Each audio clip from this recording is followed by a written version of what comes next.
Hello students, स्वागत है आप सभी का भगवान Mahavir English academy online classes में, जिसमें मैं पंकज कुमार स्वामी आप सभी बच्चों को इंग्लिश सब्जेक्ट पढ़ा रहा हूँ क्लास 3rd to 10th तक। देखो बेटा, कल हमने 10th कंप्लीट कर लिए थे। आज जो मैंने टॉपिक लिया है वो भी बहुत इंटरेस्टिंग टॉपिक है और सभी के लिए यूजफुल है। तो उसका नाम है, मैं बड़ा इसलिए लिख रहा हूँ जो मैं आपको बताना चाहता हूँ, इसलिए एक्टिव पैसिव। क्या नाम है उसका? Active passive. एक्टिव क्या होती है? वॉइस है बेटा, ये दोनों की दोनों ही क्या है? वॉइस है। तो अपन बात करेंगे एक्टिव वॉइस और पैसिव वॉइस की। वैसे तो बेटा पेपर के अंदर आपके क्या होगा, एक्टिव वॉइस दी हुई होगी और आपको चेंज करना पड़ेगा उसे पैसिव वॉइस में, लेकिन हम इसको अच्छे से समझेंगे। पहले एक्टिव वॉइस क्या है, आज का अपना जो वीडियो है वो केवल इसी पर है कि एक्टिव वॉइस क्या है और पैसिव वॉइस क्या है। फिर अपन कल से इसके रूल्स के बारे में देखेंगे बेटा, ठीक है ना। तो पहले अपन बात करेंगे एक्टिव वॉइस की। तो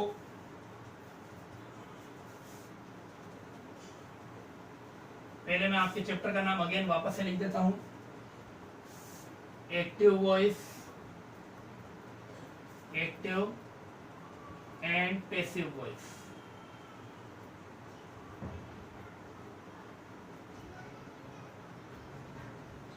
ठीक है, अब अपन इसको बेटा बारी बारी देखेंगे, एक्टिव और पैसिव दोनों को समझेंगे अच्छे से। तो एक तरफ मैं लिख देता हूं एक्टिव, दूसरी तरफ मैं लिख देता हूं पैसिव। सबसे पहले अपन बात करेंगे एक्टिव वॉइस की।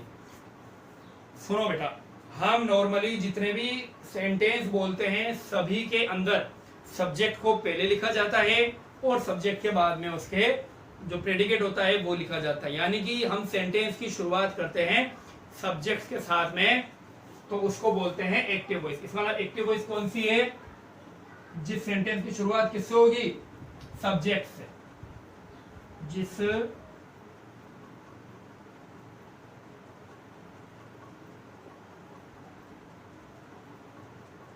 सेंटेंस की शुरुआत किससे हो? सब्जेक्ट से हो। ठीक है, अब आप कहेंगे सर हमें कैसे पता चलेगा कि ये सब्जेक्ट है या ऑब्जेक्ट है या फिर ये एक्टिव है या पैसिव है? तो बेटा सब्जेक्ट का मतलब क्या होता है?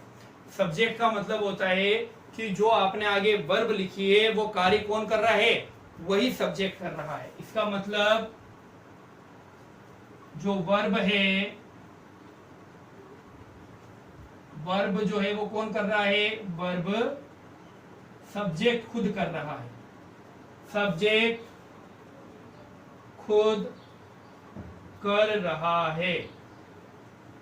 वर्ब यानी होता है कार्य क्रिया। जो वर्ब है वो सब्जेक्ट खुद कर रहा है, तो वो क्या होगी? एक्टिव वॉइस होगी। जैसे देखो बेटा, मैं आपको बताता हूं, एग्जाम्पल से क्लियर होगा। जैसे मैं लिखूं आई एम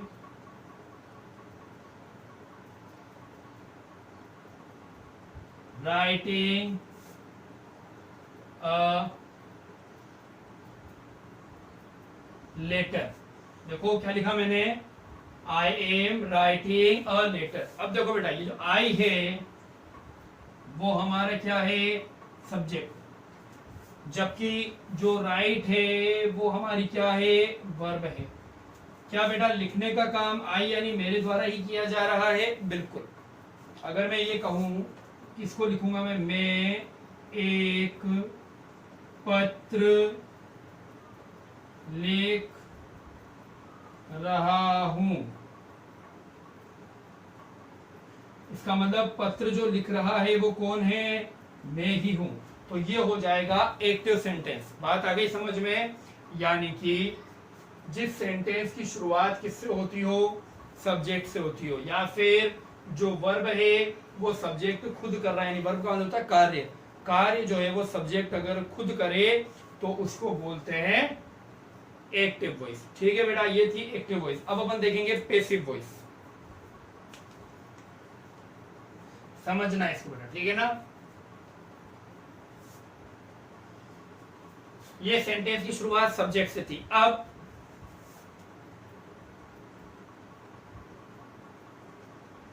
जिस सेंटेंस की शुरुआत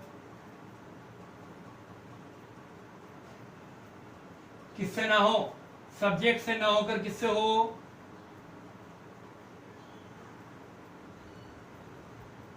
ऑब्जेक्ट से हो। यानी कि यहां पर तो शुरुआत में क्या आता है, सब्जेक्ट, बल्कि यहां पर क्या आएगा पैसिव में ऑब्जेक्ट। नहीं समझे कोई बात नहीं, अब समझ जाओगे।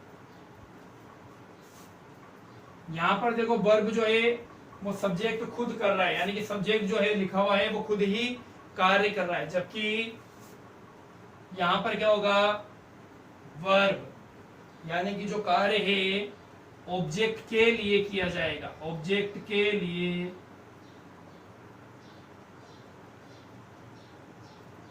किया जाएगा या फिर ऑब्जेक्ट पर किया जाएगा, पर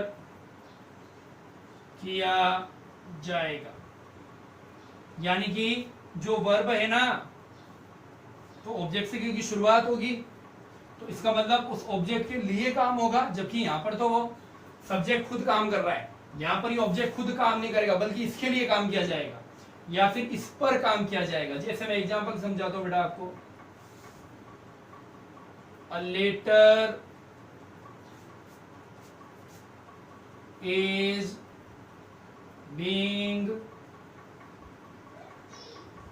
रिटर्न बाय मी। अब इसको देखो बेटा, अब अगर हम देखें तो यहाँ पे जो है लेटर लिखा हुआ है, पहले क्या ये जो रिटर्न है यानी लिखने की क्रिया है वो लेटर खुद कर रहा है क्या, नहीं कर रहा है ना, बात आ रही समझ में।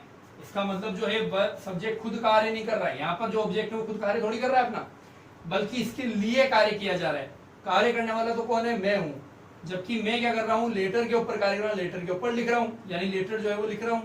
इसका मतलब जब ऑब्जेक्ट के लिए कार्य किया जाएगा, समझ आ रही है बात, तो वो होगी पैसिव वॉइस।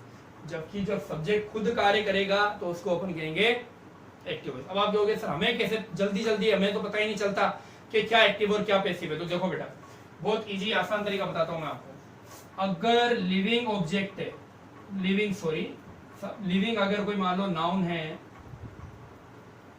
या प्रोनाउन है,